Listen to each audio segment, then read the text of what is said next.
अरे क्या राधा रानी ने अपनी जिंदगी में जीवन में किया क्या है, मुझको क्यों इतना बता दो। कृष्ण के साथ प्रेम प्रसंग की बातें, और किसने राधा रानी को सिद्ध करके देखा है? आपके गुरु जी के पिताजी ने भी टीका लिखी है, उसी पुस्तक को भी मंगाया जाए। अगर उसमें राधा शब्द हो, मैं मुंह नहीं दिखाऊंगा। ऐसा हो ही नहीं सकता, अर्थ का अनर्थ। आखिर राधा जी का नाम बार बार विवादों में क्यों आ जाता है? कौन है राधा जी और किसका अवतार थी राधा जी, और कब विवाह हुआ राधा जी का भगवान श्री कृष्ण के साथ? राधा जी के नाम का बार बार विवादों में आने का मुख्य कारण ये है कि राधा जी के नाम का जिक्र महाभारत और भागवत पुराण में नहीं मिलता है। राधा जी के नाम का जिक्र पद्म पुराण और ब्रह्मवैवर्त पुराण में ही मिलता है। पद्म पुराण के अनुसार राधा वृषभानु नामक गोप की पुत्री थी, वहीं ब्रह्मवैवर्त पुराण के अनुसार राधा भगवान श्री कृष्ण की सखी थी और उनका विवाह अयान घोष के साथ हुआ था। कुछ विद्वान मानते हैं कि राधा जी का जन्म यमुना के निकट स्थित रावल गांव में हुआ था और बाद में उनके पिता बरसाना में बस गए थे। वहीं अधिकतर लोग मानते हैं कि उनका जन्म बरसाने में ही हुआ था। चलिए कुछ प्रमाणों के साथ इस विषय पर बात करते हैं। ब्रह्मवैवर्त पुराण के प्रकृति खंड के अध्याय 49 के श्लोक 35, 36, 37, 40 और 47 के अनुसार राधा जी का विवाह श्री कृष्ण जी के माता यशोदा के भाई अयान घोष के साथ हुआ था। माना जाता है कि मध्यकाल या भक्ति काल के कवियों ने राधा कृष्ण के वृंदावन प्रसंग को अतिशोक्तिपूर्ण यानी बढ़ा चढ़ाकर वर्णन किया है। राधा कृष्ण की भक्ति की शुरुआत निम्बार्क संप्रदाय, वल्लभ संप्रदाय, राधा वल्लभ संप्रदाय और सखी भाव आदि संप्रदाय ने की थी। इसका मतलब है कि भगवान श्री कृष्ण की पूजा के साथ राधा जी की पूजा की शुरुआत मध्यकाल में हुई थी। मध्यकाल से पहले भगवान श्री कृष्ण के साथ राधा जी की पूजा नहीं होती थी। दक्षिण के आचार्य निम्बार्क जी ने सर्वप्रथम राधा कृष्ण की जोड़ी में पूजा की शुरुआत की थी।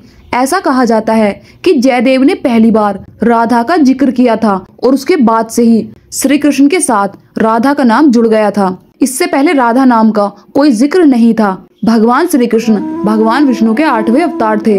भगवान विष्णु समय समय पर अवतार लेकर पृथ्वी पर धर्म की स्थापना करते हैं और पृथ्वी पर उनकी लीला समाप्त होने के बाद भगवान विष्णु के अवतार विष्णु लोक जाकर भगवान विष्णु में ही समा जाते हैं। लेकिन भगवान श्री कृष्ण के भक्तों के अनुसार भगवान श्री कृष्ण भगवान विष्णु का अवतार नहीं है और गर्ग संहिता, ब्रह्मवैवर्त पुराण और पद्म पुराण के अनुसार भगवान श्री कृष्ण गोलोक में रहते हैं, जहाँ पर भगवान श्री कृष्ण की अनेक रानियां हैं, जिनमें उनकी सबसे प्रिय रानी राधा है। और ये वही भगवान श्री कृष्ण हैं जो इस संपूर्ण संसार के परम पिता हैं, जिन्होंने भगवान शिव, भगवान विष्णु और भगवान ब्रह्मा को बनाया है। और उनकी शक्तियाँ यानी माता लक्ष्मी, माता सरस्वती और माता पार्वती देवी राधा के शरीर से प्रकट हुई हैं और राधा जी भगवान श्री कृष्ण की शक्ति हैं, जिन्होंने सभी देवियों को अपने शरीर से प्रकट किया है। इससे ये सिद्ध हो जाता है कि राधा जी किसी का अवतार नहीं है, क्योंकि तीनों देवियां यहाँ तक कि माता लक्ष्मी भी उनके शरीर से ही प्रकट हुई हैं।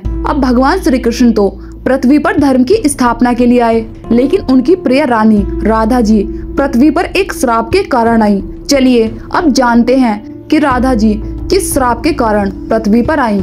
तो गर्ग संहिता के अध्याय 26 के अनुसार एक बार भगवान श्री कृष्ण गोलोक में अपनी एक अन्य रानी विरजा के साथ घूम रहे थे। लेकिन जब राधा जी को ये पता चला कि भगवान श्री कृष्ण विरजा देवी के साथ भ्रमण कर रहे हैं, तो ये सुनकर राधा जी को बहुत क्रोध आया और वे भगवान श्री कृष्ण से मिलने चली गईं। लेकिन राधा को श्री दामा ने द्वार पर ही रोक दिया और महल के अंदर नहीं जाने दिया। जब भगवान श्री कृष्ण और बिरजा को राधा जी के बारे में पता चला, तो भगवान श्री कृष्ण वहां से अंतर्ध्यान हो गए और बिरजा एक नदी के रूप में परिवर्तित हो गई। राधा जी जब अंदर गई और देखा कि वहां पर कोई नहीं है, तो वे वापस चली गईं। राधा जी के जाने के बाद भगवान श्री कृष्ण वहां प्रकट हुए और बिरजा भी अपने पुराने रूप में आ गई। इसी बीच भगवान श्री कृष्ण और बिरजा का मिलन हुआ और बिरजा ने 7 पुत्रों को जन्म दिया। कुछ समय बाद भगवान श्री कृष्ण राधा जी से मिलने गए, तो भगवान श्री कृष्ण को देखकर राधा जी बोली कि वहीं चले जाओ अपने नए प्रेम बिरजा के पास। यहाँ तुम्हारा क्या कार्य है, जाओ और बिरजा के ही कुंज में रहो।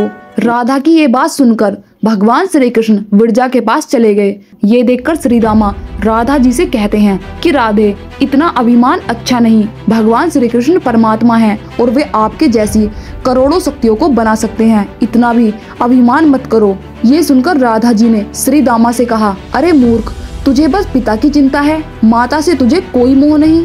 तेरी बुद्धि राक्षस के समान ही हो गई है, इसलिए जा, मैं तुझे श्राप देती हूँ कि तू मृत्युलोक में एक राक्षस के रूप में जन्म लेगा। ये सुनकर श्री दामा जी को भी क्रोध आ गया और उन्होंने भी राधा जी को श्राप दे दिया कि जाओ, आपको भी भगवान श्री कृष्ण से 100 वर्षों तक वियोग सहना होगा, अर्थात 100 वर्षों तक आप भगवान श्री कृष्ण से अलग रहोगी। तो बस इसी श्राप के कारण राधा जी को पृथ्वी पर जन्म लेना पड़ा और भगवान श्री कृष्ण से अलग रहना पड़ा।